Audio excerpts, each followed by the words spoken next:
특별하게 서울대 보건대학원 명예교수님이신 백도명 교수님을 모셨습니다. 예, 반갑습니다. 네. 예.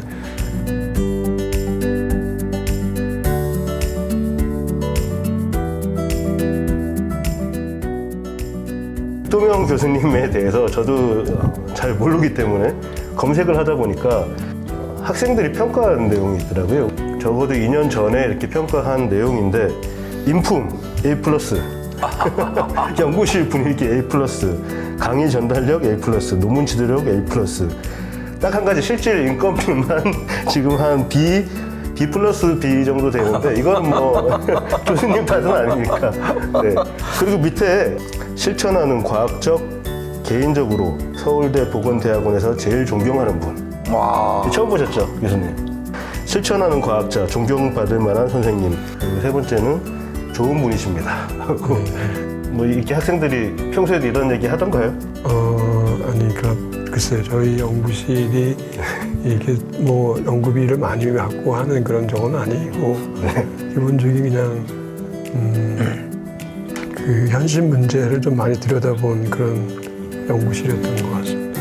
과연 우리가 후쿠시마 이 핵 폐수로부터 이 건강에 어떤 위협을 받는지 우리가 막연한 두려움을 갖고 있긴 한데 막연한 두려움 이상으로 더 두려운 게 사실이거든요. 그래서 구체적으로 어떤 게 우리 건강에 치명적으로 해를 입히는지 지금쯤에는 전 국민들한테 이 위험성을 충분히 알려야 되는데 그 역할을 해야 될 언론들이 하지 않는 바람에 저희가 저희 방송이 많이 퍼지고 많은 시민들이 알았으면 좋겠습니다. 이게 괴담이 아니라 정말 우리가 어떻게 대비해야 되는지 그리고 이게 얼마나 위험한 일인지를 꼭 알 수 있는 계기가 됐으면 좋겠습니다. 네, 저는 주로 했던 어떤 연구 내지는 이제 활동이 쉽게 얘기하면은 환경 영향 평가 내지는 어떤 직업 현장에서의 직업으로 인한 건강의 손상에 어떤 영향이 있는지를 평가하는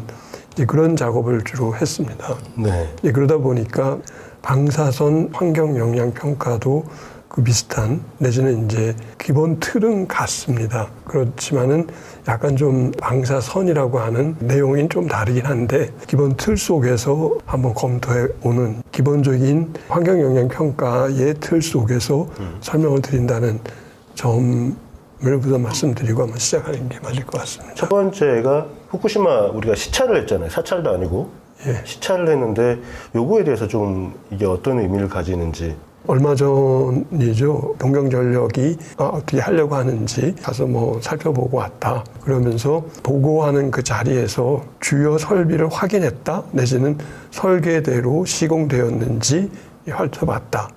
라고 하는 말씀을 하더라고요. 네. 아마 이런 의미는 해양 투기에 있어서의 전제 내용에 대한 것들이 원자력계에서 하고 있는 어떤 가정한 것들하고 맞는지 안 맞는지 확인했다라고 하는 그런 의미인 거로 이해를 했는데 실제로 현실하고 맞는지 안 맞는지를 확인하는 거하고 좀 다른 네. 차원의 얘기인 것 같습니다. 그 설계가 실제 문제를 다루고 있는지 그리고 설계에서 가정했던 근거들이 현실에서 확인되는 것들이고 적정한지 그래서 결국 이렇게 투기를 하려고 했을 때의 적정성이 누가 판단할 수가 있는 것인지 하는 것들의 의문점이 계속 들었던 점이었죠. 후쿠시마 시찰단이 설계대로 시공됐는지를 확인했다고 했는데 문제는 설계는 제대로 됐냐는 거죠. 예. 이 설계가 과연 지금 후쿠시마 핵 폐수를 내보내는데 중요한 역할을 할 정도의 설계가 됐는지에 대해서는 검증을 집중적으로 검토를 하셨습니다. 예. 그래서는 시찰단의 입장에서 그 분들이 물었던 질문은 그 핵종 제거 시설을 거쳐서 나온 오염수를 방류 기준에 맞춰 방류하는 것이 적정한가, 안전한가라고 하는 질문에 국한해서 근데 그거를 아예 이야기한테 검토받고 또 내지는 원자력안전위원회가 가서 확인하고 하는 이제 아마 그런 것 같았어요. 그래서는 그런 질문을 대답하기 위해서 그 알프스라고 하는 핵종 제거 시설이 어떤 성능이고 방류 기준은 적정한지에 대한 것들 또 내지는 그게 문제가 있다고 생각하면은 응급 조작할 수 있는 그런 것들이 갖춰졌는지 하는 것들을 아마 점검을 한 것 같아요. 그런데 그러한 질문들보다 더 좀 더 근본적이고 이런 상황에 있어서 확인돼야 되는 어떻게 보면은 시찰단이 검토하고 있지 않았고 IAEA도 자문 과정에 있어서 구체적으로 들여다보지 않은 이제 그런 내용들이 이런 내용들일 것 같다는 생각이 듭니다. 네. 그래서는 그 지역이 그 2011년도 사태 때문에 다량의 그 방사선 물질이 나와서 오염이 됐는데 그것들이 어떻게 변화하고 있는지 그러한 것들이 이제 지금 어느 정도 다 오염을 제거하든 아니면은 그 문제를 컨트롤하고 있어야 되는데 왜 계속 기준치 이상의 세슘이 농축된 물고기가 잡히고 있는지 이런 내용들은 지금 검토가 전혀 안 되고 있다는 거죠. 저걸 간단하게 보더라고요. 무슨 얘기냐면 네. 후쿠시마 오염 실태 그런 이미 조사 다 됐다고 그러게 얘기하고 있고 기준치 이상의 세슘이 농축된 물고기가 잡히느냐 이거는 사고 났을 때 먹어서 그렇다. 그다음에 환경 오염 농축과 이동에 영향을 미치는 요인들은 무엇이냐? 네. 농축이 되지 않는다. 그렇게 지금 단적으로 얘기를 하고 있더라고요. 방류로 어떤 영향을 받느냐? 미미하다. 지표수 측정해 보니까 한국과 비슷하다. 뭐 방류를 통해 오염물질 이동은 농축이 달라지느냐? 그거는 미미할 거다. 왜? 지표수를 측정해서 한국하고 비교를 해보면 거의 차이 없이 대동소 뭐 하거나 조금 높은데 거기에 뭐 연간 1mSv 피폭을 받을 수 있는 그 한계 이내라는 것을 어느 정도로 계산을 했는지 모르겠는데 0.88mSv로 나왔대요. 방류를 했을 때.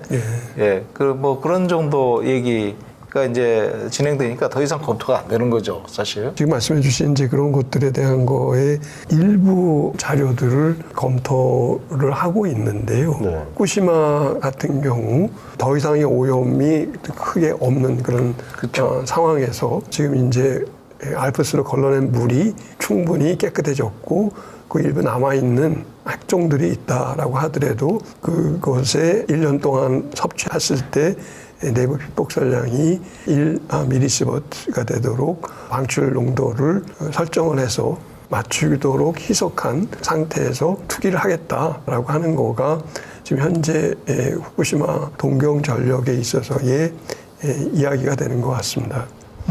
지금 저기 1mSv면은 방사선과에 근무하시는 분들 연간 피폭 설량인가요? 일반 자연인 1년 연간 네. 주거하는 분들이 네. 1년 피폭량이 있죠. 발전소 주변에. 저 정도까지는 괜찮다. 예. 이 설계 자체가 이제 핵 오염수를 투기를 할 때 요 정도까지 이 물을 1년 동안 마셔도 1mSv 이상은 피폭되지 않게 한다라는 게 목표치였다는 거죠. 그렇죠. 원자력계에서 그동안의 어떤 기준치, 제한치 내지는 이제 이런 기준을 계속 낮춰왔는데요. 네. 하여튼 최종적으로는 지금 현재로서는 1mSv를 저걸 하고 있죠. 그 전에는 그게 훨씬 더 높았습니다. 방사선의 피폭이 되는 것 자체가 위험하다고 판단이 되니까 계속 이 계속 기준을, 낮춰졌죠. 낮추는 거죠. 예. 후쿠시마에서 2016년도까지는 조사나 아니면은 측정을 해서 그 자료가 발표된 것들이 있더라고요. 네. 근데 2016년도 이후 자료는 찾으려고 해도 못 찾았습니다. 네. 근데 2016년도에 후쿠시마 앞바다의 표층 해수에서 측정된 세슘이 0.0068 베크렐 퍼 리터 정도의 농도였습니다.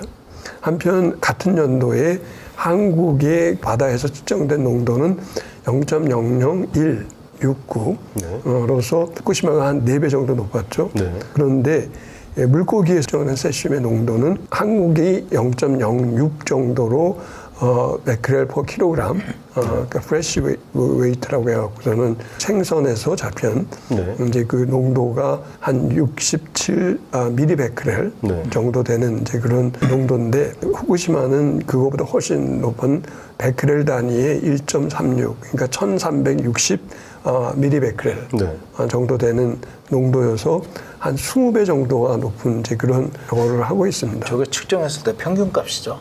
평균값입니다. 아, 평균값. 평균값이죠. 이게 2016년도에 요거는 킨스에서 조사를 한 건가요? 맞습니다. 킨스에서 조사를 한 거고. 맞습니다. 근데 그 옆에 거를 보면은 매년 조사한 것처럼 나와 있긴 하네요. 예. 이제는 킨스가 2006년부터 2021년도까지 해서 발표를 하고 있는데요. 네. 제가 말씀드리고 싶은 거는 워낙 세슘은 농축이 되는 그런 핵종이긴 하지만 그게 표층 해수의 차이로서 어류에서의 그 농축되는 거를 설명할 수가 없다라고 하는 점입니다. 좀 궁금한 게 지금 2006년부터 자료가 쭉 나와 있는데 지금 보면 2006년부터 2011년까지 쭉 올라가요. 그죠? 예. 올라갔다가 이제 다시 감소 추세인데 2011년에 정점을 찍은 건 이해가 가는데 그 전에 왜 올라간 겁니까? 저거를 하게 된 것들이 동해안에 러시아 핵 폐기물을 버렸다라고 하는 이제 네. 그런 것들 때문에 그 시작한 이제 그런 해양 방사선들이 각 나라에서 그저 하기 때문에 네. 것이었거든요. 네. 그래서는 이게 전국적인 자료들을 보게 되면은 2011년도에 하여튼 그때가 가장 높습니다. 그 2020년에는 최저점을 찍은 것 같은데 2011년 이후로는 그 2021년을 보면 다시 올라가고 있는 것 같아요. 기다려 봐야 될 것 같긴 합니다만 지금 2011년도에 동해안의 해저 퇴적물의 수치가 가장 높았다라고 하는 거는 왜 높았을까 가장 설명하려면은 후쿠시마에서 나왔던 그 핵종들이 태평양 쪽으로 네. 이동을 하지만 그 중에 일부는 동해 그 일본의 저 안쪽으로 이동을 해서 거기에 침착한 것들도 아직도 계속 나오고 있지만 네. 그것들이 있기 때문에 그 동해에서 침착된 것들이 영향을 미쳤던 것으로 이 데이터가 굉장히 중요한 데이터예요. 왜냐면 지금 2011년도에 3월 12일 날 폭발을 했는데 지금 일본 정부 설명대로라면은 저기 지금 해저 퇴적물이잖아요. 해저 퇴적물. 그러면은 저거는 한 5년 있다가 와야 맞는 거죠. 그러면 2016년쯤에 올라가야 정상인 건데 지금 2011년도에 저렇게 최고점을 찍었다는 거는 이미 해저로 이동을 했다는 얘기잖아요. 그러니까 날라 동해 바다까지. 이게 터졌을 때 네. 우주로 터진 게 이게 날라온 게 터진 게 동해까지 간 게 그렇죠. 저렇게 영향이 제일 크다는 거죠. 그때 후쿠시마 원자로에서 공기 중으로 네. 저어된 것들이 날마다 이렇게 조금씩 변화하는데 네. 바람을 타고 돌아가는 이동하는 과정에 대한 영상을 보게 되면은 네. 대부분은 많은 날들은 태평양 쪽으로 이동했지만 네. 일부 날들에 있어서는 동해 쪽으로 이동하는 것들이 확인됩니다. 그러니까 결국 후쿠시마에서 이렇게 날아온 것들이 안전이 없었다라고는 못하는 내지는 있었다라고 확인이 되는 아마 그런 상황이라고 판단합니다. 저기서 지금 해저 퇴적물을 비교한 거를 말씀 안 하셨어요. 저게 예, 제일 예. 큰 건데 사실. 맞습니다. 예. 지금 아마 정부에서 표층 해수의 변화 저걸 보겠다라고 하는데 표층수보다는 해저 퇴적물이 예. 중요하다는 말씀이시죠? 예. 지금 46배가 높아요. 와, 엄청납니다. 저기 어류는 지금 1.36 베크렐인데 예. 일본의 기준이 100 베크렐 아닙니까? 네. 그런데 지금 잡히는 그 물고기 중에는 1000 베크렐이 넘는 물고기도 18,100크렐 나왔죠. 예. 그렇다고 한다면은 한국에서 지금 미리 베크렐 달인데 베크렐도 아니고 1000 베크렐 정도의 농축이 있으려면은 얼마만한 그 퇴적물로부터 그 차이가 이렇게 될 것인가가 사실은 그게 어떻게 가능하지? 내지는 어떤 상황인가? 내지는 문제를 이런 문제를 제대로 규명하지 않고 그냥 저거 하는 게 맞나? 저게 지금 평균값이란 말이죠. 그런데 어류가 저렇게 작게 나온 데이터를 문제는 일본 데이터란 말이에요. 네. 저게 믿을 수 있느냐? 일본 데이터는 못 믿겠더라고요, 교수님. 저희가 먼저 입수한 공문을 보니까 자기들이 그냥 고쳤더라고요. 고쳐요, 그냥. 그냥 볼펜으로 찍 고쳤는데 여기서 잠깐만 저희 시청자분들을 위해서 우리가 시버트 단위도 얘기하고 베크렐 단위도 얘기를 하잖아요. 근데 여기 좀 어려우니까 그거 잠깐만 간단하게 설명 좀 해주세요. 시버트는 피폭. 몸이 이제 방사선을 맞는 그 피폭량이고 베크렐은 핵 분열이 네. 1초에 한 번 붕괴되는 그거를 얘기하는 겁니다. 1초에 한 번 붕괴되면 100g, 두 번 100g, 200g 네. 그렇게 얘기하는 거죠. 핵이 붕괴되는 숫자. 그리고 왜 세슘을 가지고 계속 우리가 측정을 하나요? 그 비교적 이제 그 에너지가 크고요. 네. 예, 여기 세슘의 감마가 나오는데 감마는 측정하기가 편하거든요. 네. 그리고 반감기가 어느 정도 길어서 일단 나오고 난 다음에도 상당 기간 동안 있기 때문에 네. 그래서 그걸 주로 오늘 측정할 수 있는 대표적인 그 영향이 큰 핵종이 세슘이다. 영향도 크고. 방광기도 30년이고. 그래서 후쿠시마의 그 한국과 비교한 상황을 잠깐 말씀을 드렸었는데 그 2016년도 이후 자료를 구할 수가 없었는데 네. 어떤 상황일까 환경영향 평가한다는 게 어떤 의미일까 하는 이제 그 의문이 들었었는데 그 핵 연료가 아직 그대로 남아 있고 냉각은 하고 있다고 하지만 잘 관리되고 있는 상황은 아니어서 그 인계 반응을 넘어갈 수 있게 잘 조절이 되지 못한 그럴 수도 있을 것 같고 지하수가 계속 내지는 퍼낸다고 하기 때문에 퍼내긴 하지만 지하로도 계속 흘러갈 것이고 결국 바다의 오염을 계속 시킬 것이다 라고 하는 거고 30년 정도 내에 그 처리한다고 하지만 지금 지지부진한 것을 봤을 때는 이게 얼마나 더 걸릴지 잘 모르는 것이어서 이러한 환경들을 잘 알고 내지는 그 안에서 정말 어떤 조치가 필요한지에 대한 거를 판단하는 거라기보다는 이런 게 잘 모르는 상황 속에서 지금 이제 일본 동명전력은 해양 투기를 하겠다라고 하는 것이 현재 가라앉아 있는 오염돼 있는 상황을 더 멀리 더 넓게 퍼뜨리려는 것은 아닌지 그리고 그러한 과정에 손상이 벌써 된 혹은 될 수 있는 그런 생태계가 이 어떤 결과를 갖고 올지에 대한 것들을 그냥 무시하는 건 아닌지 하는 것들이 이제 문제가 될 것 같습니다. 현재 후쿠시마 앞바다에 축적되어 있는 그 퇴적되어 있는 그 오염 물질들을 핵종들을 오히려 지금 이걸 방류를 하면서 더 넓게 퍼뜨릴 가능성이 있다고 보시는 거죠. 결국은 가만히 있는 것들이 아니라 계속 왔다 갔다 해야 되는 그런 상황으로 만들어서 더 넓게 멀리 퍼지지 않을까 하는 그런 상황 판단이 됩니다. 이런 상황에서 환경 방사능을 투기하든 다른 쪽을 하면서 그 영향을 평가하는 이유는 평가상의 과정과 절차가 합리적이어야 됩니다. 그리고 이걸 좀 넘어서서 위험을 관리하는 방면 안에서 한다고 하면은 그 대안들이 각각 다른 대안들을 갖고 그 여러 대안들이 비교되는 그 선택의 근거로서의 그 대안들을 같이 놓고 볼 수 있는 것이 돼야 되고 소통을 위해서 이런 걸 한다라고 하게 되면은 왜 이런 그 선택을 하게 되는지에 대한 가치가 무엇인지 각각의 이해 관점에서 투명하게 제시되는 것들이 돼야 됩니다. 그런데 잘 안 되고 있는 것 같습니다. 저희가 이제 평가를 하는 것들이 대부분의 경우 위험을 정량화하는, 수치화하는 작업이어서 그렇게 수치화할 때 여러 가지 이제 그 단계가 있고 좀 주의해야 될 점들이 있는데 거기 평가 과정과 방법의 투명성, 거기에는 모델상의 소스텀의 문제, 제한치 준수의 문제, 축적의 문제, 선량 환산의 문제 등이 있습니다. 그것 외에도 오늘 말씀드리려고 하는 거는 현재 소위 정부가 얘기하는 과학적이라고 하는 내지는 전문가들 사이에서 다 의견이 일치한다라고 하는 식의 것으로 들리는 그런 얘기들이 실제 그런지 과학적인지 한 것들을 검토하기 위해서 사실은 오늘 제가 말씀을 드리는데요. 그러니까 이게 과학적이다. 지금 이번 정부는 특이하게 과학적이란 말을 굉장히 좋아해요. 그러니까 과학 방역부터 시작해서 뭐 그런 얘기를 하는데 이게 실제로 과학자들이 보기에는 그렇게 과학적이지 않을 수도 있다. 하는 얘기를 맞습니다. 그러니까 그 소위 과학적인 그 결과라고 해서 도출되는 것들 속에 숨겨져 있는 어떤 잘 얘기 안 되는 것들에 대한 거를 한번 얘기를 하려고 위해라고 하는 어떤 정량화된 숫자로 만드는 평가상의 가정들이 어떤지를 검토해 보는데요.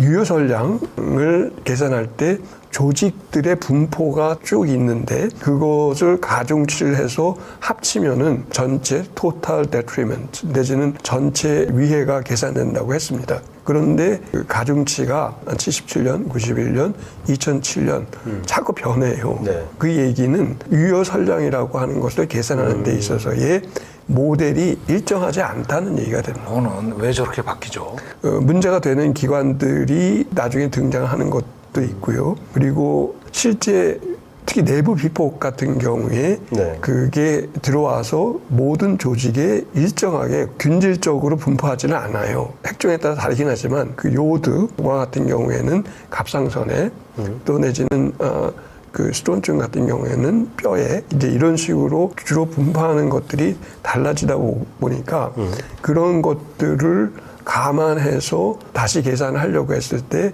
조직에 어떤 웨이트를 얼마큼 줘야 되는지가 자꾸 갱신되는 그런 상황입니다. 되게 어려운 정말 고급 정보인데. 아니, 저게 저도 이건 처음 알았네요. 근데 보니까 테이블을 보면요, 횟수가 갈수록 대부분 줄어드는 방향으로 갑니다. 그러니까 다양한 조직들을 다 검토를 해야 되는 것들이 나오게 되죠. 예. 그러니까 맨 처음에는 간단하게 생각하고 일부 저기에서만 그거를 전체를 했는데 위 조직 같은 경우는 아예 1977년에는 검토도 안 했고. 거기는 다 나머지 합쳐져 있죠. 이게 지금 왼쪽에 보이는 게 그 신체 부위예요. 뭐 가슴, 레드본 메론은 뭐예요? 골수입니다. 골수, 렁, 뭐 폐도 있고, 예. 그다음에 뭐 위도 있고 이렇게 쭉 신체 부위가 나와 있는데 이게 무슨 말이냐면 아까 일본에서 그 1년 동안 마셨을 때 내부 피폭이 연간 1mSv 이하로 나오게끔 조절을 하겠다. 그 설비를 알프스 설비를 그렇게 제작을 하겠다라고 얘기는 했는데 문제는 그 1mSv라는 단위에 대한 측정치가 다 이제 이 세월이 흐르면서 계속 바뀐다는 거죠. 그럼 뜬구름 잡는 얘기가 될 수도 있다. 맞습니다. 이거는 이제 방사선 그 알파, 베타, 감마 등의 차이에 따른 가중치의 문제인데요. 네. 그러니까 삼중수소는 주로 베타선입니다. 특히 약한 베타선인데 네. 그 약한 베타선의 에너지를 시버트로 거기 베크렐에서 그 이렇게 나오는 숫자를 시버트로 환산하려고 했을 때 환산 계수가 있는데요. 그 환산 계수가 여기 삼중수소 수와 그다음에 유기결합 삼중수소 그거 조금 다른데 IAEA에서 제시하고 있는 거는 2.1 곱하기 10^-11승요? 예.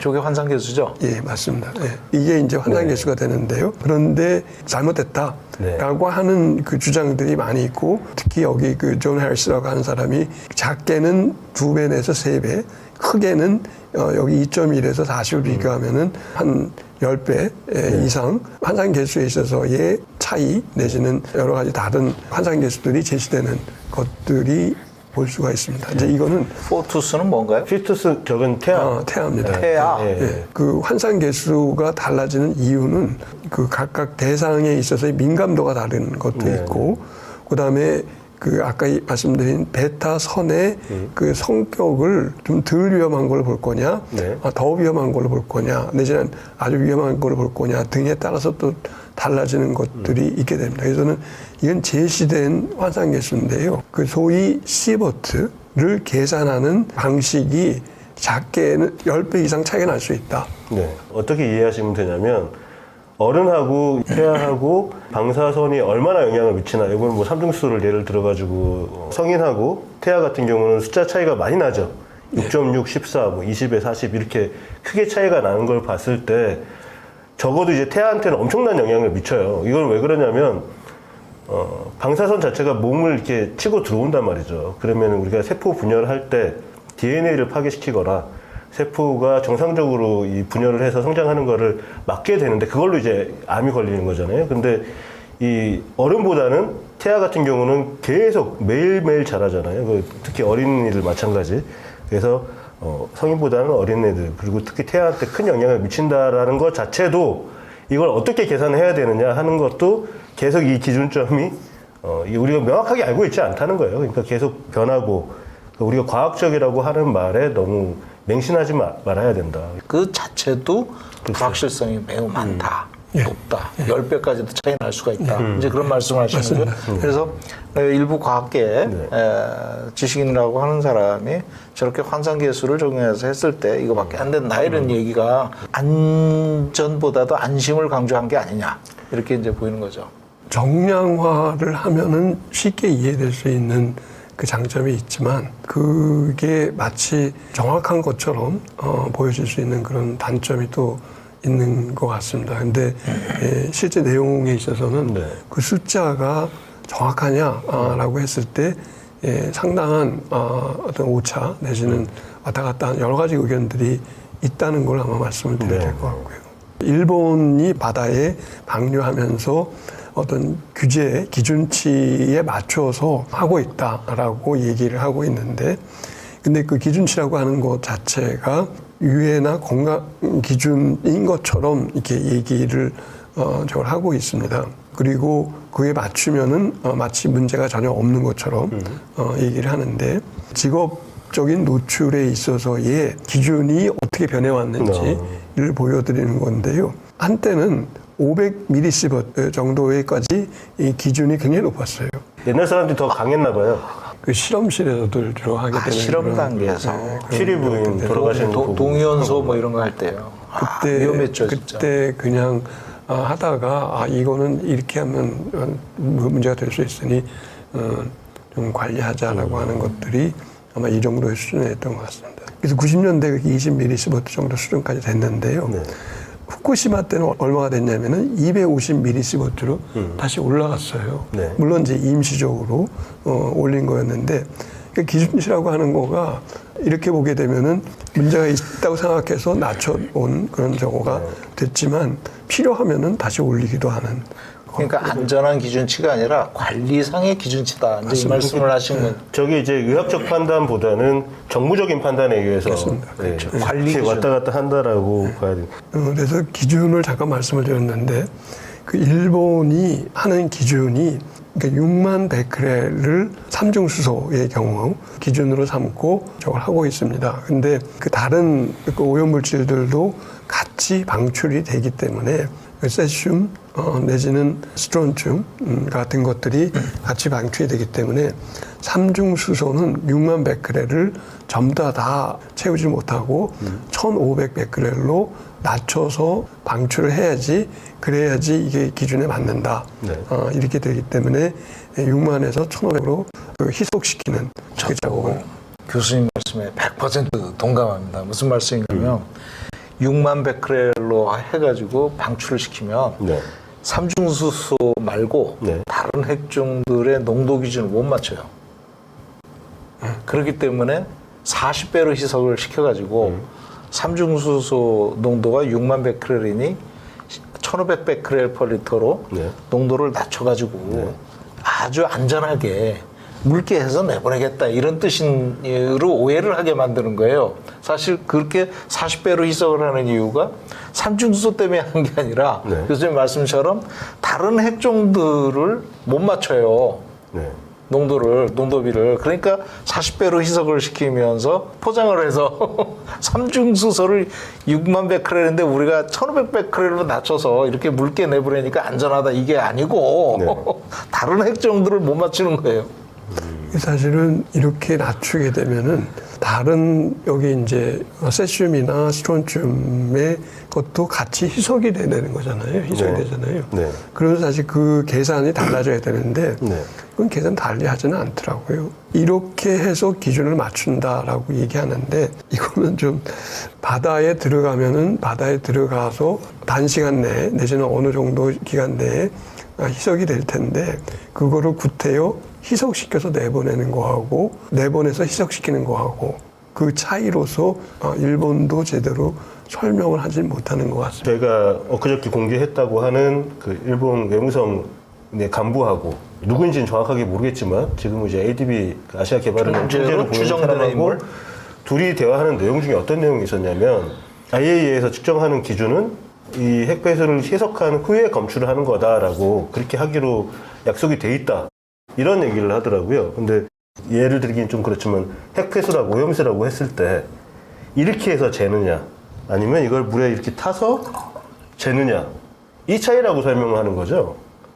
지금 물에 희석한다는 게 이렇게 해가지고 여기서 나오는 양을 재겠다라고 했을 때 근데 문제는 이제 우리가 먹게 되는 거는 이렇게 먹거나 이렇게 해서 제가 먹거나 아니면은 교수님께서 이거 한 병을 그냥 생으로 드시거나 스트레이트로 이 양 자체는 변화가 없는 거잖아요. 총량은 똑같죠. 똑같습니다. 네. 근데 왜 이건 눈속임에 불과하지 않나요? 글쎄 말입니다. 이게 이제 결국에 신체에 미치는 영향은 똑같다. 이렇게 먹거나 똑같다라고 말해야 맞는 거죠. 코에 걸면 코골이, 귀에 걸면 귀골이 같은 네, 그런 얘기인데, 그러니까 지금 이제 일본에서 6만 베크렐 퍼리터의 그 방출 기준치라고 얘기하고, 그게 그 근처에 사는 사람이 6만 베크렐이라고 했을 때 그거를 1년 동안 계속 마셔도 상관이 없는 그런 농도다라고 얘기를 하고 있습니다.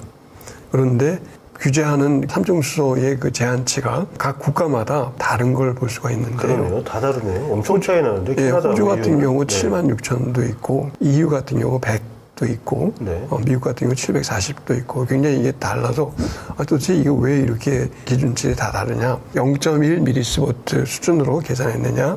아니면 1mSv 수준으로 계산했느냐에 따라서 한 10배 정도 차이가 되고, 그 논리들이 약간씩은 다르고, 네. 각자 소위 이제 문제가 된다고 생각하는 지점들이 다르기 때문에 다른 수치를 제시하게 되는데, 결국은 그러니까 여기 이제 EU 같은 경우 삼중수소가 100베크렐이 넘었다고 하는 거는 삼중수소만 있을 리가 없다. 네, 네.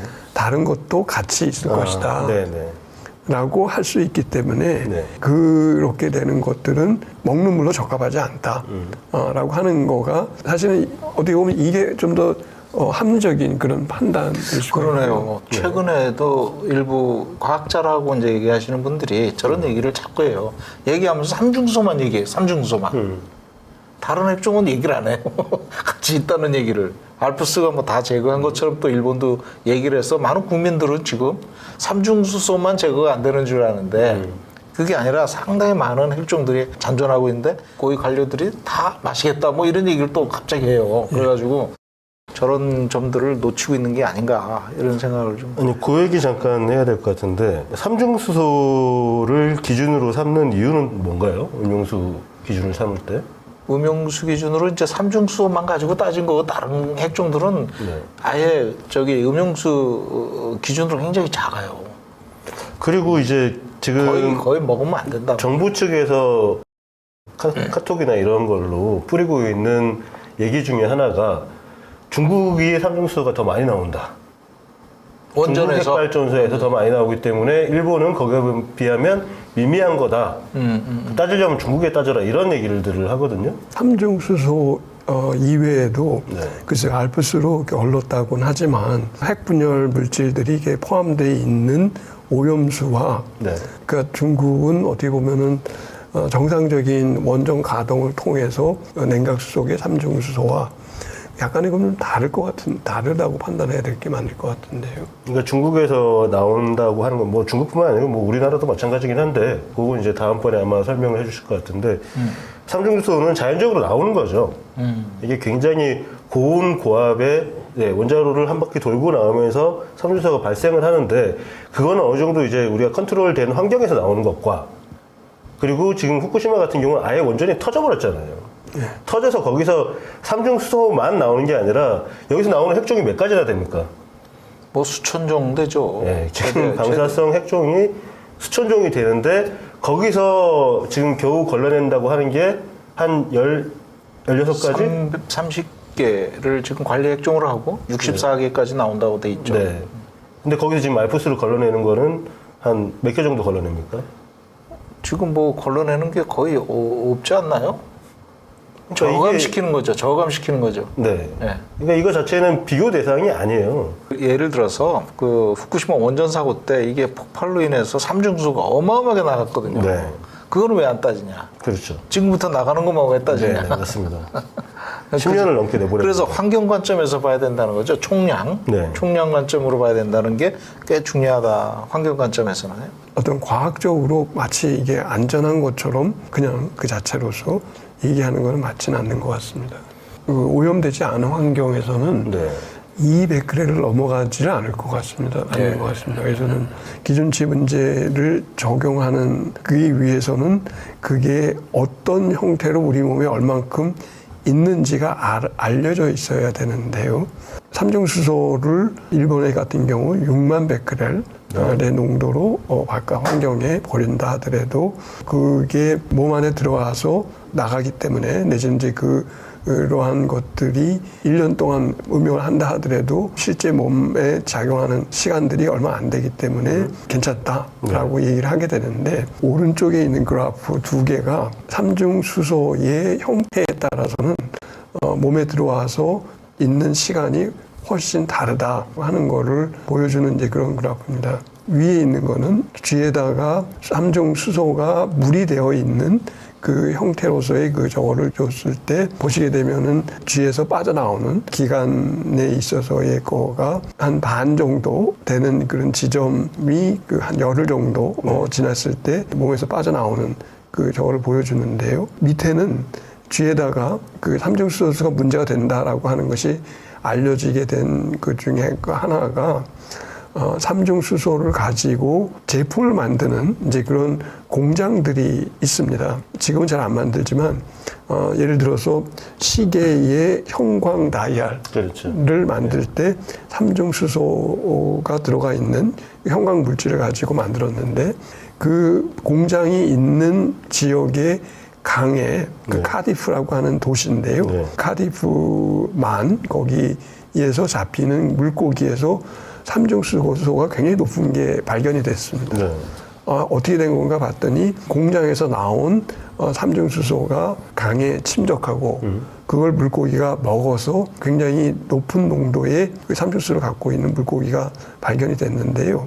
그래서는 그 삼중수소는 물고기의 조직에 결합되어 있는 형태로 있는 것이어서 그 물고기를 쥐한테다가 먹였습니다. 그랬더니 여기는 열흘 만에 반감하는 이제 그런 정도로 나온 것이 여기서는 25일 만에 반감하는 식으로 여기가 반감하는 식으로 나오는 것이어서 훨씬 몸에서 오래 있다라고 하는 것을 알 수 있는 이제 그런 그래프인데요. 쉽게 얘기하면은 삼중수소가 몸에 축적한다라고 하는 얘기가 됩니다. 제가 이해한 대로 간단하게 좀 정리를 해보자면 이게 삼중수소가 우리가 일반적으로 한 10일 정도면 체내에서 나간다라고 얘기를 하지만 이게 삼중수소가 어떤 식으로 섭취되는 뭐 체내에 들어오는가에 따라서 이게 30일까지도 더 진행이 된다. 그러니까 몸속에 이제 이게 축적이 된다는 거죠. 삼중수소에 노출이 된 생선을 먹인 쥐와 삼중수소에 직접적으로 노출된 쥐와는 오히려 이 생선을 먹은 쥐가 더 오래 삼중수소를 갖고 있는. 그 삼중수소가 몸 안에 들어가 있다는 거는 말 그대로 이 삼중수소에서 나오는 이 방사선에 열흘 동안 노출되느냐, 30일 동안 노출되느냐. 지금 생물학적 반감기하고는 상관이 없는 거죠.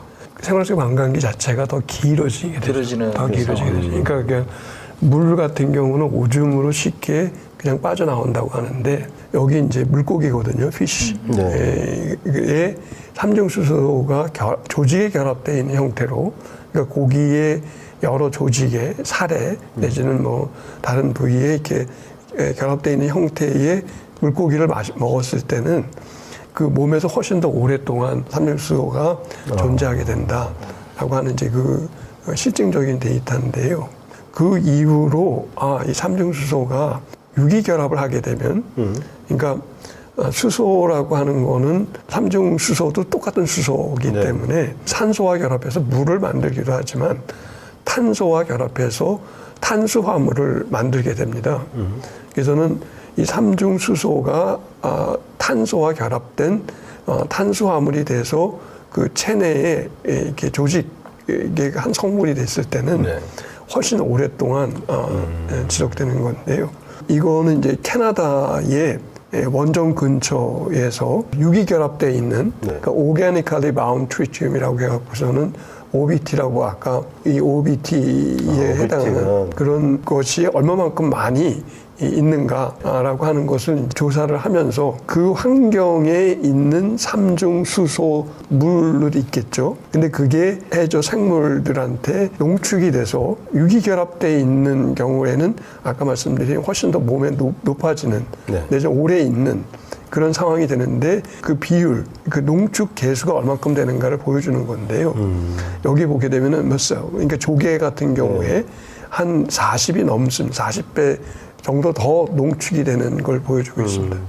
그래서는 이게 유기결합을 하게 되면은 훨씬 더 높은 농도의 이런 저게 될 수 있다라고 하는 거를 캐나다가 주로 이제 중수로가 많이 거기에 개발됐기 때문에 네. 그 삼중수소에 대한 모니터를 하고 있고요. 네. 거기서 캐나다에 확인되는 여러 알게라든가 아니면 물고기 등을 포함해서 여기 있는 조개류에까지 그 조사했을 때 이만큼의 농축이 되는 것들이 보고된다라고 하는 것들이 있고요.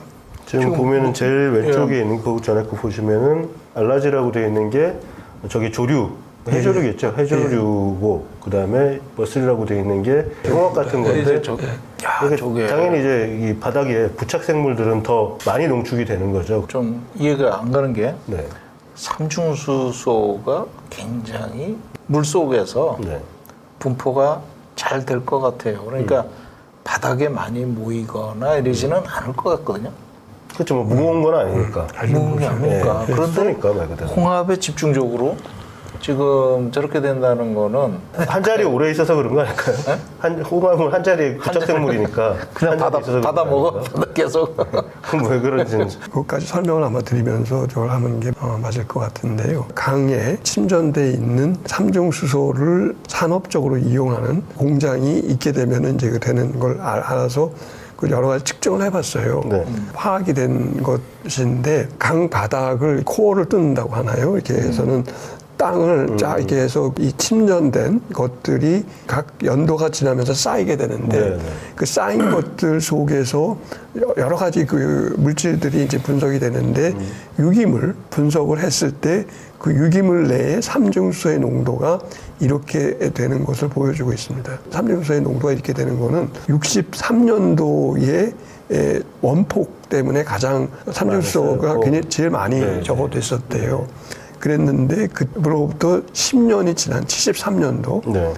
에 강에 결국은 그게 모여서 이 원폭으로 생겨난 삼중수소가 공기 중에서 이산화탄소랑 만나게 되면은 광합성을 통해 가지고서는 탄수화물이 되는 거니까 네. 유기물질로 변하게 되고 그렇게 변화된 유기물질이 강바닥에 다시 쌓여서 저거될 때까지 10년이 걸리는 기간 동안에 저거된 것이어서 이게 이제 제목이 삼중수소가 그러니까 유기결합이 된 것으로 강바닥에 굉장히 오랫동안 지속한다. 네. 그게 그 실제 과거에 있어서 높았던 농도를 반영해주고 있다라고 하는 거를 보고하는 그런 네이처 논문입니다. 저게 강 바닥에다가 맞습니다. 파이프 같은 걸 확 꽂아가지고 맞습니다. 그 코어를 50년대의 지층 그리고 60년대 지층 요걸 다 퇴적물을 확인해 봤을 때 이게 쭉 뽑으면은 연도별로 나오는 거를 이제 각각의 측정을 했을 때 저게 70년도쯤에 가장 높았다는 거는 그 한 10년 이전에 있었던 핵무기의 그 잔해가 지금 10년 동안 쌓였다. 그게 핵무기에서 나온 삼중수소가 네. 광합성을 통해서 유기결합 네, 삼중수소가 네. 돼버렸고 유기결합 삼중수소가 모여서 강바닥에 쌓인 게 한 10년 정도 후에 그게 높아지게 됐고 그다음에 그렇게 된 것이 아직까지도 네. 지속되고 있는 걸 통해서 네. 바닥 속이지만 뭐 괜히 깊은 거지만 확인할 수 있다는 점에서 네, 네. 유기결합 삼중수소가 굉장히 오래 간다라고 하는 점을 아마 확인할 수 있습니다. 이게 오늘 굉장히 중요한 얘기네요. 자료네요, 이거. 근데 지금 이제 이 자료는 물론 좀 어렵게 들리시겠지만 이게 삼중수소가 금방 사라질 것처럼 얘기하지만 그게 아니다. 서로 이제 존재를 하면서 유기물과 결합을 하면 훨씬 더 오래 가고 영향이 길게 간다라는 말씀을 지금 하는 그 증거 자료입니다. 이거는 저희 방송은 그 학자들이 꼭 보셔야 될 것 같아요. 이 관련 학자들이 특히 그 카이스트에 계시는 그 교수 정모 네, 교수. 정모 교수는 꼭 보셔야 될 것 같습니다. 이거 흔히 이제 삼중수소는 어떤 축적되지 않는다, 네. 내지는 지속되지 않는다. 열을 띠면 나간다. 네, 네. 그래서는 삼중수소가 축적이 될 수 있는 가능성을 지금 말씀을 드렸는데 네. 이렇게 축적이 될 수 있는 걸 검토하려면은 생태계가 어떻게 유지되고 연결되는지를 파악을 해야 됩니다. 네. 그런데 지금 아르준 막 희자니 그 박사님이 네. 그 잠깐 지적하셨던 것 중에 하여튼 생태계 영양 평가를 도쿄전력이 굉장히 너무 부실하게 한다라고 하는 이제 그런 것이고, 특히 여기에 낮은 삼중수소 영양으로 어란 내지는 이제 이게 삼중수소가 결합돼서 영향을 미칠 수 있는 그 가장 중요한 신체 조직 중에 난자가 가장 그 중요한 여성의 배란에 그 저기 하게 되는 난자가 가장 중요한데 그 어란에 미치는 피해 같은 것들을 지금 하고 있지 않다. 라고 하는 건데요. 지난 21년 지진 재해 원전 사고 후 후쿠시마 현 연안의 어패류 군지 변화라고 하는 제목의 보고서입니다. 여기서 이제 2013년부터 2016년까지만 네.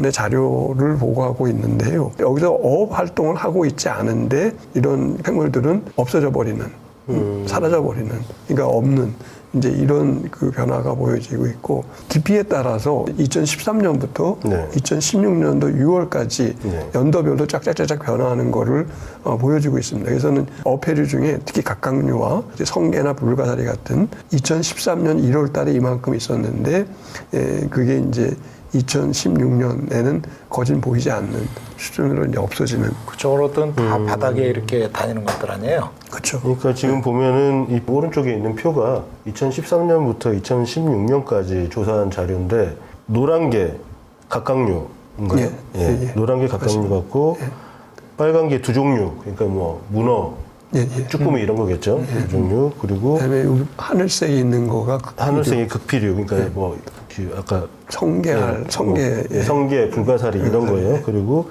파란 게 이제 어류인데, 이게 2011년 이후에는 저기서 뭐 물고기를 잡아서 먹을 수가 없게 되니까, 특별히 뭐 어업 활동이 는 게 아니고 오히려 극도로 줄었는데도 불구하고 자연적으로 거의 해마다 절반씩 확 줄어버리죠. 줄어버리고 2016년도에는 거의 뭐 4분의 1 이상 줄어버렸는데, 이거는 후쿠시마 오염의 결과가 아닐까, 이렇게 추정을 한다는 거죠. 그럼 뭐 전 너무 당연해 보이는데, 그 생태계가 굉장히 예, 크게 급격하게 이제 변해버리네요. 2014년도 이후에는 바로바로 절반씩 줄어버리니까, 그때는 방류할 때도 아니잖아요. 그죠? 그죠. 예. 오염수를 말 그대로 방류하지도 않았는데도 불구하고 바다가 저렇게 영향을 받아서 거의 뭐 사막화가 진행이 되고 있다고 봐야 되겠네요. 여기는 가서 수중 촬영도 못할 것 같아요. 수중 촬영하러 들어가면 죽을 거 아니에요. 근데 지금 이거를 일본에서 자기네들이 그 조사해서 보고를 하고 있는 실정입니다. 물속이 지금 벌써 이런 상태가 됐는데, 이제 본격적으로 핵폐수를 투기를 하겠다고 하니, 그럼 뭐 그 주변 바다는 초토화된다고 봐야 되겠네요. 찔끔찔끔 내보낸 것도 저 정도 영향을 미쳤는데. 예. 조금 이상한 게 2016년도 이후로는 도통 자료를 찾을 수가 없더라고요. 그래서는 아, 이게 통제를 하고 있구나 하는 그런 딱 판단 생각이 들었습니다. 그리고 충분히 그러고 남죠, 그죠? 예, 자료 통제하고 자기네들이 확인을 하더라도 외부로 오픈 안 하고. 예. 그래서는 마지막으로 아마 알프스를 거친 오염수가 어떤 상태이냐, 소스에 대한 어떤 상황을 어떻게 기술하느냐 하는 건데, 거기에 납득하기 어려운 상황들이 있는 것들이, 그러니까 여기 텔루리움이라고 하는 핵종은 굉장히 방광기가 짧은 네. 9.4시간이 안 되는데, 이게 아직도 발견된다고 하는 거는 뭔가 핵 분열 자체가 아직 이게 제대로 제어되어 있지 못한다는 증거인지, 그렇게 되면 새로운 핵종들이 계속 나옵니다. 예. 내지는 이제 이게 여러 가지 다른 비율, 세시움과 스트론튬의 비율도 그렇고, 이게 처리의 문제인지 불규칙한 성능의 문제인지 다양한 원소의 문제인지 여러 가지 다른 불확실성을 안고 있는 거라고 판단이 됩니다. 그래서 이런 것들을 바탕으로 오염원으로부터 쭉 여러 가지 가정과 모델식을 통해서 이 계산을 해서 선량이 1mS라는 걸 맞추기 위한 네. 선량을 계산을 하는데, 그 문제는 이 안에 아까 지금 방금 말씀드렸던 소스텀이 얼마만큼 정말 제대로 파악이 된 것인지 이에 대한 것도 그렇고, 그다음에 이게 투기를 하면서 양과 농도를 맞춘다고 하지만, 현재 농도 규제에 비슷하게 얘기하기 때문에 희석한다고 하지만은 실제 총량으로 봤을 때는 훨씬 더 많은 양이 벌써 버려졌어요. 그렇죠. 그렇죠. 네. 근데 그거를 다시 버리겠다라고 하는 거가 얼마나 총량을 버리려고 하는 것인지에 대한 얘기는 전혀 없다는 점에서 이게 저거되는 것이고, 그다음에 그게 버려진 것들이 실제 바다든 아니면은 인근 해역에서 움직이는 해류든 할 때 그 공간적인 분포와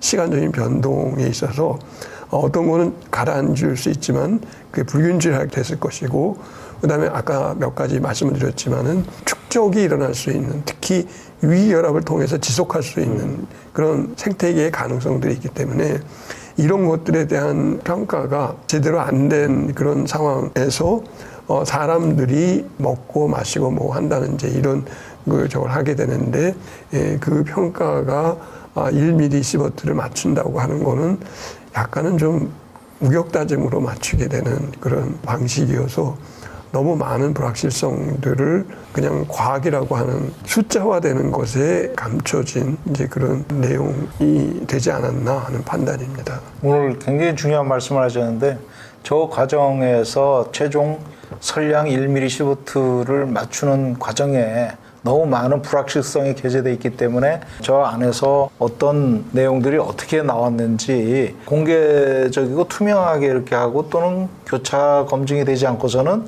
저런 내용들을 제대로 확인하기가 참 어렵다. 특히 보고 회사가 도쿄전력이 저거를 계산해서 오로지 자기네들만 계산해서 이걸 내놨다 그러면 저거는 더더욱이 믿기가 좀 어려운 그런 상태가 될 수가 있다는 중요한 말씀을 해주셨습니다. 이게 정말 중요한 문제라고 생각하는데, 이게 지금 소스텀이라는 게 그 알프스를 통하지 않은, 버리려고 한, 그렇게 모아놓은 지금 그 수백 개 수천 개의 핵종들 중에 인체에 위해할 수 있는, 아주 위험할 수 있는 핵종들을 측정을 하는 게 아니라 좀 쉽게 측정할 수 있거나 그런 것만 19개만 그러니까 측정을 한다고. 저게 이제 지적이 된 거죠. 그래서 네. 이제 IAEA가 이번에 할 때 64개로 하겠다 이렇게 네. 이제 보고를 했지만은 최종적으로 그걸 줄여가지고 아까 농도비로 허용치의 측정치 이게 농도비로 0.01 이상 되는 핵종만 골라가지고 쭉 해보니까 30개 핵종만 이제 가지고 관리를 하겠다 이렇게 됐는데, 그렇죠. 사실 탱크 안에